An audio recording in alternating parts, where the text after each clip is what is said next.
नमस्कार, फाइटर समाचार में आपका स्वागत है। पेश आज 18 मार्च दोपहर 3 बजे राजस्थान की खास खबरें। हाईकोर्ट एलडीसी भर्ती परीक्षा 2022 पेपर लीक मामले में एसओजी की जांच में 7 और कर्मचारियों का भी लीक पेपर से नौकरी लगने का मामला सामने आया है। एसओजी ने इन्हें पूछताछ के लिए बुलाया तो ये कर्मचारी ड्यूटी पर नहीं गए। बाद में पता चला कि सभी गायब हैं।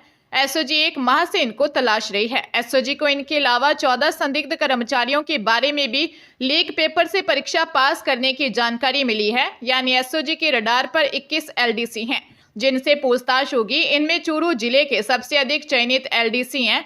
एसओजी की टीमें हनुमानगढ़ स्थित रावतसर निवासी सुनील, रामप्रकाश निवासी मुंडवा नागौर, बीकानेर मलकीसर निवासी विकेश कुमार मान, चूरू राजगढ़ निवासी रमेश कुमार, चूरू रुखासर निवासी दिनेश कुमार, चूरू रुखासर निवासी राजेश कुमार रेवाड़, नागौर खजवाना निवासी ओम प्रकाश जाखड़ को तलाश जारी है। श्रीगंगानगर जिले में नाबालिग से दुष्कर्म के प्रयास के 4 दोषियों 23 वर्षीय बलदेव सिंह उर्फ सुखी, 22 वर्षीय गुरप्रीत सिंह उर्फ गोपी, 23 वर्षीय सुनील सिंह उर्फ बब्बी व 29 वर्षीय राजेंद्र कुमार उर्फ राजू को पोक्सो कोर्ट ने 5-5 साल के कठोर कारावास की सजा सुनाई है। साथ ही दोषियों पर 30-30 हजार रुपए का अर्थदंड भी लगाया है।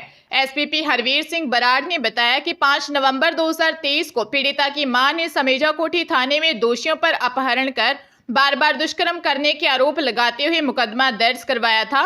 मामले की जांच रायसिंह नगर डीवाईएसपी अनु बिश्नोई ने की थी। न्यायालय ने सुनवाई के बाद दोषियों को 5-5 साल के कठोर कारावास की सजा सुनाई है। साथ ही दोषियों पर 30-30 हजार रुपए का अर्थदंड भी लगाया गया है। यूनाइटेड फोरम बैंक यूनियंस ने आगामी 23 से 25 मार्च तक 48 घंटे की देशव्यापी हड़ताल का ऐलान किया है। यूनियन के पदाधिकारियों ने बताया कि वर्ष 2013-14 में सरकारी बैंकों में 8,86,000 बैंक कर्मचारी थे, लेकिन अब यह संख्या 1.5 लाख कम होकर 7,40,000 रह गई है। इस दौरान बैंकों की शाखाएं 20% और ग्राहक संख्या में 25% का इजाफा हुआ है। रेगुलर भर्ती नहीं होने की वजह से कर्मचारियों पर काम का अतिरिक्त बोझ बढ़ा है और उन्हें तनाव का सामना करना पड़ रहा है। बैंकिंग सेक्टर में सप्ताह में 5 दिन कार्य प्रणाली लागू की जाए, सुरक्षा गार्ड्स की नियुक्ति की जाए, बैंकों की स्थायी नौकरी को आउटसोर्सिंग बंद हो, नीतिगत मामलों में सरकार का हस्तक्षेप बंद हो। उन्होंने बताया कि 22 मार्च को शनिवार और 23 मार्च को रविवार है। ऐसे में बैंक 4 दिन बंद रहेंगे। इस दौरान बैंक कर्मी देश भर में प्रदर्शन करेंगे। अपनी मांगों को लेकर मैस बहिष्कार की योजना बना रहे पुलिस कर्मियों को लेकर डीजीपी यूआर साहू ने आदेश जारी किए हैं। आदेश में कहा है कि कुछ असंतुष्ट और रिटायर्ड कर्मचारी अनुशासनहीनता को बढ़ावा देने की कोशिश कर रहे हैं। इससे पुलिस कर्मियों को बचना चाहिए। डीजीपी के आदेश में मैस बहिष्कार को अनुशासनहीनता की श्रेणी में मानते हुए ऐसा करने वाले पुलिस कर्मियों के खिलाफ सख्त कार्रवाई करने के निर्देश जारी किए हैं।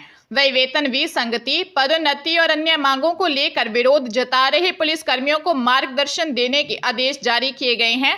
इसके लिए सभी रेंज आईजी, एसपी और कमांडेंट को निर्देश जारी किए गए हैं। आदेश में अधिकारियों को पुलिस कर्मियों को समुचित मार्गदर्शन देने के लिए पुलिस लाइन, बटालियन मुख्यालय, पुलिस थानों में संपर्क सभा आयोजित कराने के लिए कहा है। श्रीगंगानगर जिले के अनूपगढ़ में टायर फटने से बेकाबू हुई रोडवेज बस और ई रिक्शा की टक्कर में पिता पुत्र सहित 3 लोगों की मौत हो गई। एसएचओ ईश्वर जांगीर ने बताया कि हादसे में ई रिक्शा ड्राइवर 45 वर्षीय छिंद्र सिंह, उसके 18 वर्षीय बेटे जसप्रीत सिंह और 10 वर्षीय मनवीत सिंह की मौत हो गई। पुलिस ने बताया नेशनल हाईवे 911 पर गांव 23A मोड़ पर यह हादसा हुआ। इस दौरान रोडवेज बस और ई रिक्शा की आमने सामने की जबरदस्त टक्कर हो गई। हादसे में ई रिक्शा में सवार 5 लोग घायल हो गए, जिन्हें अनूपगढ़ के राजकीय अस्पताल पहुंचाया गया, जहां डॉक्टरों ने छिंदर सिंह और जसप्रीत सिंह को मृत घोषित कर दिया। वहीं अन्य 3 घायलों को गंभीर हालत में सूरतगढ़ रेफर कर दिया। इस दौरान 10 वर्षीय मनवीत सिंह की रास्ते में मौत हो गई। एक का इलाज अनूपगढ़ में चल रहा है। थानाधिकारी ईश्वर प्रसाद जांगीर ने बताया कि तीनों मृतक गांव 4K के निवासी थे। मृतक छिंदर सिंह के पिता किशन सिंह ने रोडवेज बस ड्राइवर के खिलाफ मामला दर्ज करवाया है। एसीबी ने जेडीए के अधीक्षण अभियंता यानी एससी अविनाश शर्मा के खिलाफ आय से अधिक संपत्ति प्राप्त करने की कार्रवाई के बाद मामला दर्ज कर लिया है। इसमें दर्शाया है कि 1994 से 2024 तक करीब 30 वर्ष में 6 करोड़ 61 लाख रुपए के भूखंड खरीदे हैं। ये भूखंड मां, पत्नी, भाई, बेटी, साले और खुद के नाम हैं। सभी भूखंड डेवलपर्स को फायदा पहुंचाकर सस्ती दरों पर खरीदे हैं। एसीबी की जांच में पाया कि अविनाश शर्मा ने खुद के नाम जयपुर में 13, पत्नी कल्पना शर्मा के नाम 21 और बेटी स्तुति के नाम 12 प्लॉट खरीद रखे हैं। वे गोपालपुरा मोड़ के पास हिम्मत नगर में जिस मकान में रहते हैं वह भाई के नाम खरीदा है। भाई दुबई में सीए है और कई सालों से वहीं काम कर रहे हैं। एसीबी अब उनकी बेनामी संपत्तियों की जांच कर रही है। उनके पास उपहार स्वरूप पत्नी, बेटी और खुद के नाम ली गई जमीनों के दस्तावेज मिले हैं। हरियाणा में सोमवार को 10वीं कक्षा की बोर्ड परीक्षा का सामाजिक विज्ञान का पेपर हुआ।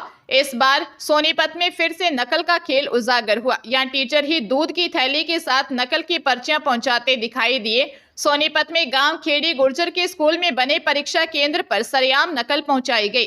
राजकीय सीनियर सेकेंडरी स्कूल में एग्जाम सेंटर के नजदीक एक इको वैन में बैठे टीचरों ने नकल की पर्चियां तैयार की।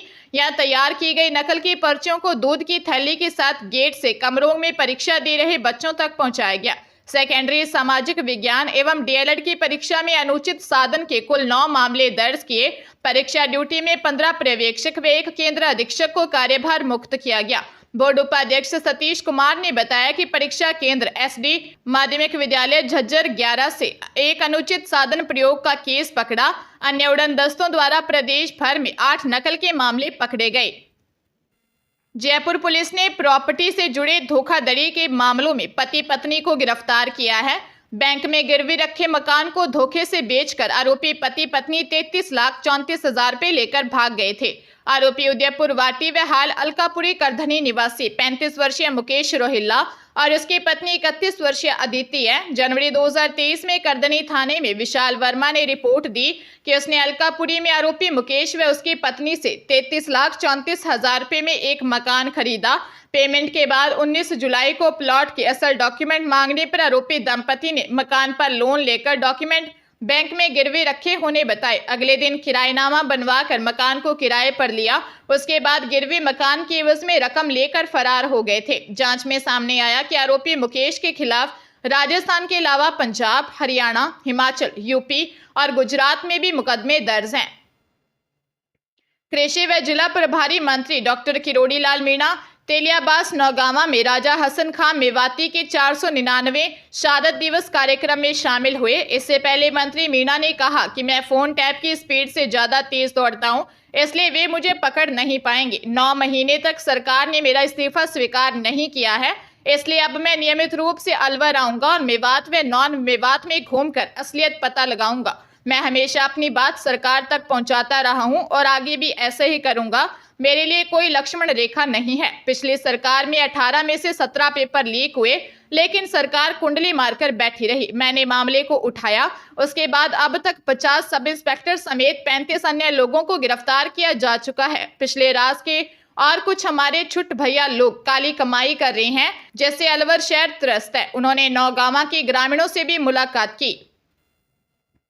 पटियाला में सुरक्षा से जुड़े अधिकारी और उनके बेटे से मारपीट के मामले में पुलिस विभाग ने कड़ी कार्रवाई करते हुए घटना में शामिल 12 पुलिस कर्मियों को निलंबित कर दिया है। पुलिस ने इस संबंधी पुलिस लाइन्स थाने में सभी पुलिस मुलाजिमों के खिलाफ केस दर्ज किया है।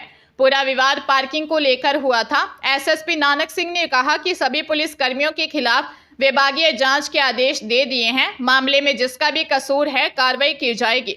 इसमें पुलिस और कर्नल साहब के बयान दर्ज किए हैं। केस में हम इंडिपेंडेंट गवाह भी शामिल कर रहे हैं। उन्होंने कहा, हम सेना के अधिकारी से इस घटना के लिए माफी मांगते हैं। उन्होंने बताया कि आरोपियों में इंस्पेक्टर, एएसआई, कांस्टेबल व हेड कांस्टेबल स्तर के अधिकारी शामिल हैं। अधिकारी की पत्नी ने पति व बेटे के साथ मारपीट का मामला दर्ज करवाया था। अजमेर के रामगंज थाना क्षेत्र में बुजुर्ग से ऑनलाइन फ्रॉड का मामला सामने आया है। कॉलर ने नेट बैंकिंग शुरू करने का झांसा देकर अलग अलग अकाउंट से करीब 1 लाख रुपए विड्रॉल कर लिए। नगर कॉलोनी तारागढ़ रोड निवासी 65 वर्षीय भंवरलाल शर्मा ने रिपोर्ट दी कि उसके पास एक संजय कुमार नामक व्यक्ति का कॉल आया, जिसने उसे नेट बैंकिंग शुरू करने का झांसा दिया। वह जल्दी में था क्योंकि उसे जोधपुर की ट्रेन पकड़नी थी, जिस कारण उसने कॉलर द्वारा बताई गई एक ऐप डाउनलोड कर ली। ऐप पर जानकारी देने के बाद वह अपनी ट्रेन पकड़ने के लिए रेलवे स्टेशन चला गया। ट्रेन में जब मोबाइल चालू किया तो नेटवर्क नहीं होने के कारण कुछ पता नहीं चला। जब जोधपुर उतरा तब तक उसके अकाउंट से करीब 1 लाख विड्रॉल कर लिए गए थे। पुलिस मामले की जांच कर रही है।